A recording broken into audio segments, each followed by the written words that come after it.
Today we are going to discuss equilibrium constant and its units. Equilibrium जो constant जो होती है उसको केसी के साथ डिनोट किया जाता है। इक्विलिब्रियम कांस्टेंट को केसी के साथ डिनोट किया जाता है। It represent the equilibrium concentration of reactants and products in mole पर डीएम क्यूब। रिएक्टेंट और प्रोडक्ट के जो कंसंट्रेशन होते हैं उनको मोल पर डीएम क्यूब में रिप्रेजेंट किया जाता है। रिएक्टेंट प्रोडक्ट के कंसंट्रेशन को मोल पर डीएम क्यूब के थ्रू रिप्रेजेंट किया जाता है। The value of KC is independent of reactant and product concentration. KC की जो वैल्यू है वो रिएक्टेंट या प्रोडक्ट के कंसंट्रेशन पर डिपेंड नहीं करती है। रिएक्टेंट या प्रोडक्ट के कंसंट्रेशन को इंक्रीज करने से या डिक्रीज करने से केसी के वैल्यू पे कोई फर्क नहीं पड़ेगा। कंसंट्रेशन रिएक्टेंट के इंक्रीज या डिक्रीज करने से केसी के वैल्यू पे कोई फर्क नहीं पड़ेगा। The value of KC depend upon temperature. KC की जो वैल्यू है वो टेम्परेचर पर डिपेंड करती है। केसी की जो वैल्यू है वो टेम्परेचर पर डिपेंड करती है। टेम्परेचर इंक्रीज या डिक्रीज करने से केसी के वैल्यू पे भी फर्क पड़ सकता है। The value of KC double after every 10 centigrade rises. KC की जो वैल्यू है वो temperature 10 centigrade every 10 centigrade increase करने पे केसी की वैल्यू डबल हो जाती है। मतलब केसी का जो टेम्परेचर का केसी पे इफेक्ट है, टेम्परेचर इंक्रीज या डिक्रीज करने से केसी के वैल्यू पे भी चेंज आ सकता है। देखें, अगर हमारे पास 20 सेंटीग्रेड पे केसी की वैल्यू 4 है तो 30 सेंटीग्रेड पे केसी की वैल्यू क्या हो जाएगी? डबल हो जाएगी, क्योंकि 10 सेंटीग्रेड इंक्रीज करने से केसी की वैल्यू क्या हो जाती है? डबल हो जाती है। 20 सेंटीग्रेड पे केसी की वैल्यू क्या है? 4। 30 सेंटीग्रेड पे केसी की वैल्यू क्या होगी? 8। तो टेम्परेचर इंक्रीज या डिक्रीज करने से केसी की वैल्यू भी इंक्रीज या डिक्रीज हो सकती है। टेम्परेचर इंक्रीज करने से केसी की वैल्यू इंक्रीज होगी, टेम्परेचर डिक्रीज करने पे केसी की वैल्यू भी डिक्रीज हो जाएगी। केसी हैज मे और मे नॉट यूनिट। केसी के पास यूनिट हो भी सकता है, केसी के पास यूनिट नहीं भी हो सकता है। ये कैसे? KC has unit. KC has no unit. KC के पास यूनिट तब नहीं होता है जब when number of moles equal on both side of the reaction. किसी भी रिएक्शन में नंबर ऑफ मोल्स जो होते हैं दोनों साइड, रिएक्टेंट और प्रोडक्ट के साइड, अगर नंबर ऑफ मोल्स इक्वल होते हैं तो केसी के पास कोई यूनिट नहीं होता। केसी हैज नो यूनिट। तब केसी के पास कोई यूनिट कब नहीं होता है? जब रिएक्टेंट और प्रोडक्ट के जो होते हैं मोल्स होते हैं वो एक दूसरे के इक्वल होते हैं। जितने number of moles reactant side है उतने अगर number of moles product side है तो केसी का कोई यूनिट नहीं होगा। केसी हैज यूनिट। केसी को कब यूनिट होता है? When number of moles is not equal on both side of the reaction. KC के पास यूनिट तब हो सकता है जब नंबर ऑफ मोल्स दोनों साइड इक्वल नहीं होंगे। रिएक्टेंट के साथ नंबर ऑफ मोल्स ज्यादा होंगे या प्रोडक्ट के साथ साइड नंबर ऑफ मोल्स ज्यादा होंगे, तब केसी का कोई यूनिट हो सकता है। अगर दोनों side number of moles equal होंगे तो केसी का कोई भी यूनिट नहीं होगा। If the value of KC is larger than 1।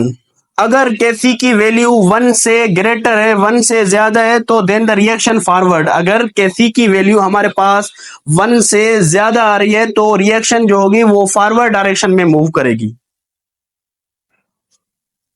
जब केसी की वैल्यू 1 से ज्यादा होगी, ग्रेटर होगी, फिर चाहे वो कितनी हो पर 1 से ज्यादा होगी, तो रिएक्शन हमारे पास कौन से डायरेक्शन में मूव करेगी? फॉरवर्ड डायरेक्शन में। If the value of KC is less than 1। अगर केसी की वैल्यू 1 से कम होगा, लेस होगा, less than 1, then the reaction is reverse. अगर केसी की वैल्यू कम से नहीं 1 से कम होगा, 1 से कम होगा तो रिएक्शन कौन से डायरेक्शन में मूव करेगी? Reverse, backward reaction. अगर केसी की वैल्यू ग्रेटर देन 1 है तो रिएक्शन फॉरवर्ड डायरेक्शन में। अगर केसी की वैल्यू लेस देन 1 है तो रिएक्शन रिवर्स डायरेक्शन में। एक दो एग्जांपल करते हैं इस पे।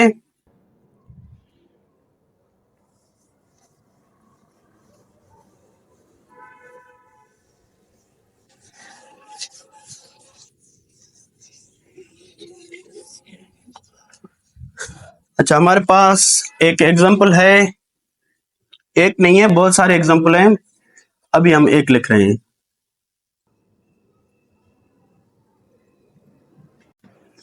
N2 reacts with O2 2NO। ये हमारे पास एक रिवर्सिबल रिएक्शन है। अभी इस रिवर्सिबल रिएक्शन के लिए केसी की वैल्यू क्या होगी, तो कैसे फाइंड करेंगे? हमने लॉ ऑफ मास एक्शन के डेरिवेशन में पढ़ा था केसी का फार्मूला। केसी का फार्मूला कैसे लिखते हैं? Kc is equal product upon reactant.